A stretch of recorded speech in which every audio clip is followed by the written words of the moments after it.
transmissions detected. Kill them all. You, working again? No, just sorting some stuff out. Oh, well.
Hello, my friends.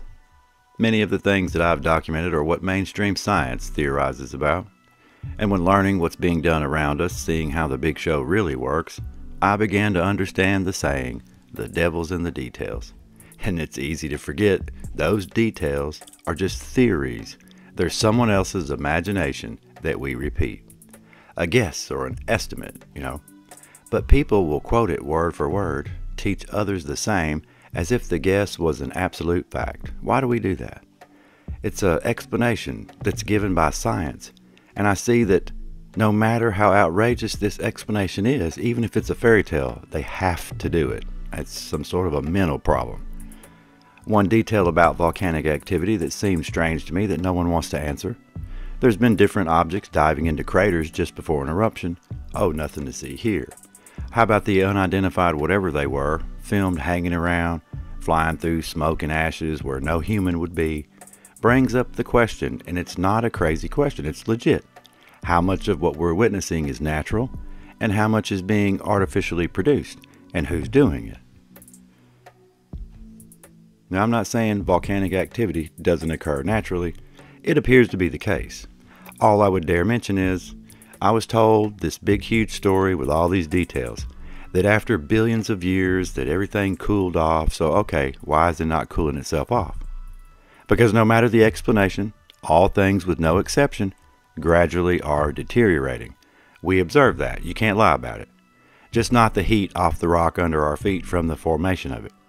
The heating process is being fed by friction now.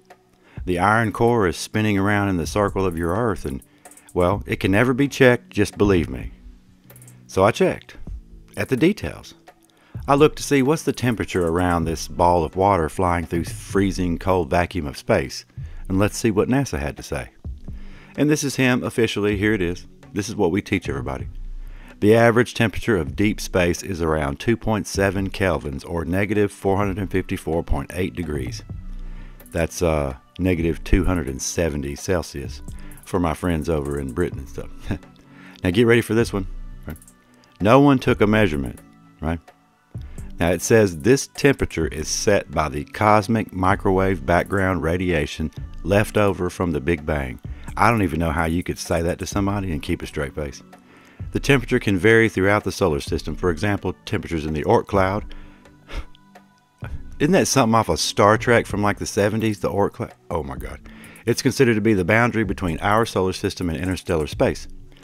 Get this, negative 450 degrees Fahrenheit, or negative 268 Celsius, is what space, how cold it could be. Now, anybody that knows anything about metal would understand that, actually anything on this earth, you get it that cold, it's going to be brittle. There's no way to get a hull of a ship thick enough to stand up to, number one, the pressures, and then the radical temperature shifts. God forbid if you get within, a few 100 million miles of a star, you're in trouble, because you'll be cooked. Another major reason for me doubting the details of this volcanic activity is, I documented in a previous video of mine a while back in the 1960s, in a village in Ukraine, of all places, a spoil pile from mining erupted.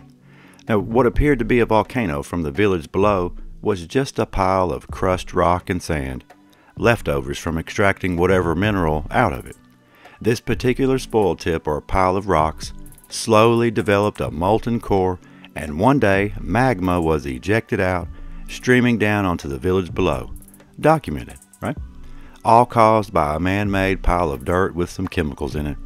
It seems like a conflict of explanations there, but it's a fact. Even at your local nursery, a pile of mulch will heat up and catch on fire. A spoil pile will melt rock, that's a fact. In a dump, trash, wood, anything organic will deteriorate and rot, releasing energy and gases. It's a fact. It'll heat up and ignite. But I stand with the outcast. I believe my own senses. I say we have definite proof that our scientific theories are flawed, especially what's under our feet. Not only do they argue about it, in science, but we can see it and observe it with our own eyes. When people posted on social media about finding OOPArts, or out-of-place artifacts as they're referred to, that was the smoking gun for me, but no one went with it. So I did some digging on fossil fuels, and coal stood out the most. It had the most so-called OOPArts in it, And one thing that can destroy their theories 100% would be to prove the layers of ancient coal were not ancient, like less than a few thousand years minimum. Because I know for a fact wagon wheels do not belong in 50-million-year-old coal deposits. Neither do doorknobs, bells, coins, trinkets, jewelry. How can these things be found here in this sediment? But instead of saying, oops, we made a mistake, coal is not millions of years old, they just say, oops, it appears that somebody put... Oh goodness. Why not say coal appears to be fairly young and the artifacts are the result of a great worldwide flood? No, it will be admitting, even if it's just a little bit, it will be admitting creation and God and His Word is real, the story's real. So they're not having it, even if you can see it, even if it's etched in stone, they don't care. They're not going to straight up admit it. And with reason. A flood, you should see details. You should see signs. Well, we see them. There should have been huge areas where vast amounts of waste were disposed of. Well, we know that. Maybe an ancient landfill.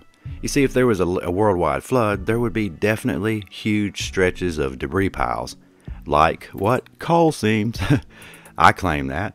See, they won't tell you what coal really is because of something major. It's a psychological thing, right? The reason why they won't tell you what coal really is because a lot of people would start feeling bad for burning it.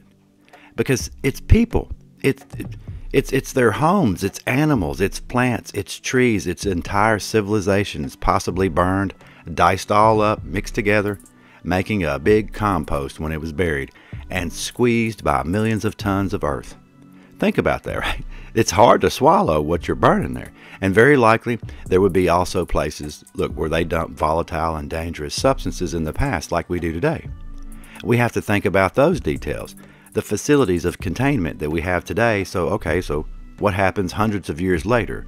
Maybe 1,000 years later, after a garbage or landfill or power station with unknown tech gets buried all of a sudden, not able to be cooled, protected, turned off properly, right? If the container it was put in simply fails, that can happen.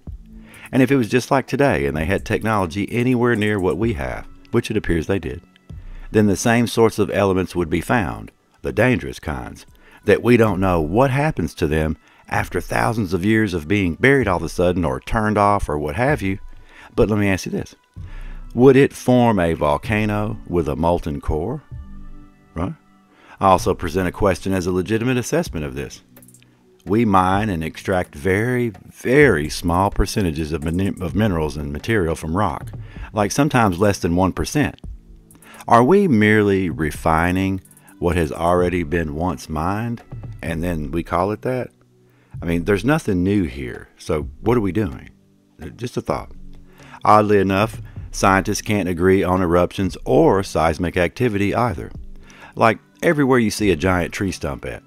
Yeah, let your eyes just tell you what it is, because you got two choices here. Now, they deemed it was a result of hot magma being pushed through the rock layers, pooling up right here. This is an official USGS diagram. That lava cools that pool between those hilltops, right? Millions of years, billions of years passes. Erosion, some water, right, some wind. It leaves these hexagon patterns. Weird, huh? Claiming it's a tree stump. How is that crazy? Think of what would happen. Like, what would have to happen? How much time would have to pass? Think hard now.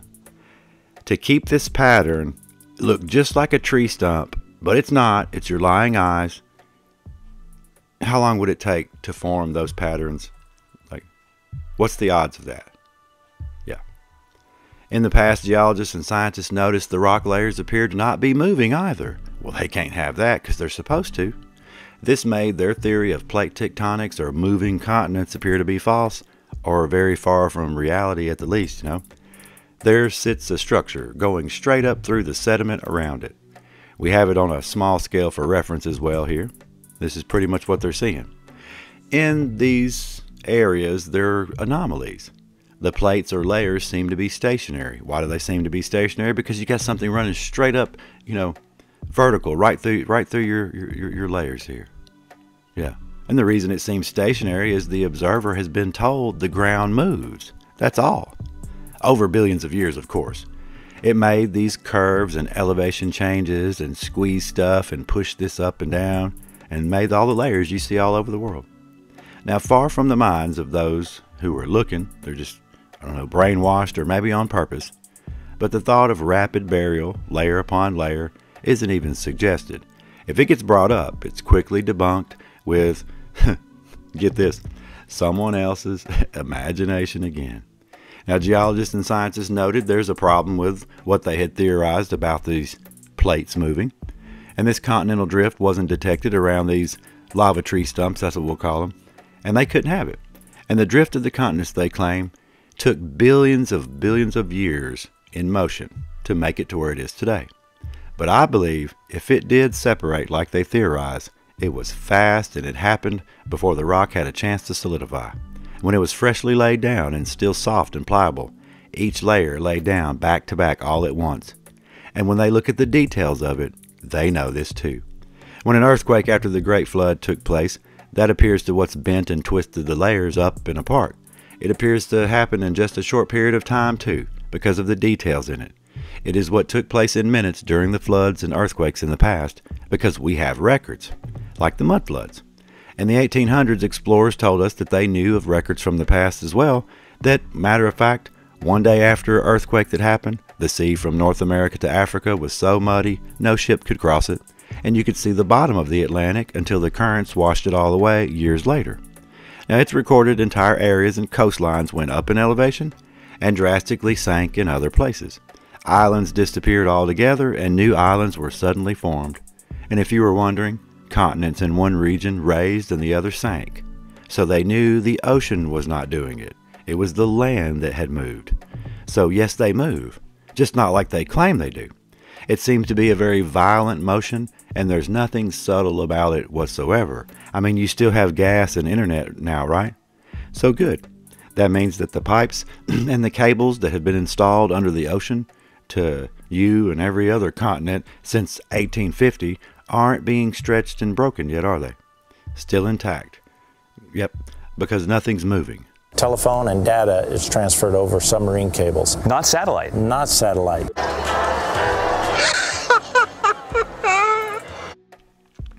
Now, the theory of Pangea, part of the explanation for evolution, was the issue here. It wasn't about the creation of the Earth. Now, I'm not suggesting this Pangea, or whatever it's called, didn't happen. One big landmass separating. Perhaps it did. But without observation, how do we know whether it was in an instant? It took a year, 10 years, millions or billions of years. And with historical documentation of rapid movement of entire continents, why would we omit that, you know? And I say, they're just idiots. They're doing it on purpose. I've learned that suggesting such vast times, millimeter by millimeter until today, is one of the ways of slipping evolution in on everyone. And notice currently with TikTok and Facebook, YouTube, A lot of us aren't buying it anymore, and that's the reason to get rid of, monitor, and suppress all of the social platforms. Because think about this one. What do they care whether we discuss space or Earth or the sun or anything? If we're wrong, so what? Just prove it. But no, they would rather silence someone for the insolence, you know? They're scared the truth will set too many people free. That's probably what it is. Now I'll mention this for clarity.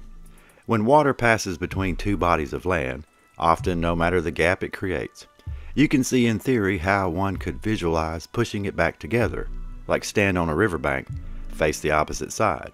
If you didn't know water caused the gap from each side, and you were told the ground below you is moving very, very, very slowly apart, well, it'd be plausible you'd buy it. See? And last, the fact that there are areas of the world where mainstream scientists claim earthquakes happen, but they're not on a plate boundary, or even between one another, like the other 99% of them allegedly are. No tectonic plates for hundreds or even thousands of miles are detected in the most dangerous areas for seismic activity, allegedly, and volcanic activity. I mean, this is crazy, right? An area with no underground seismic or volcanic activity, look at this quote, can still have a massive volcano or an earthquake, and this is an anomaly. It's their claims, not mine. Now it's recorded one of the largest earthquakes in America was on December 16th of 1811 in New Madrid, Missouri, which is, like I said, nowhere near either a continental plate or geological underground anything. Now the witnesses reported a violent initial quake, and the sun was darkened by black, thick fumes rising from the bowels of the earth. I mean, they thought this was the end of the world, y'all. Loud explosions that sounded like cannon fire.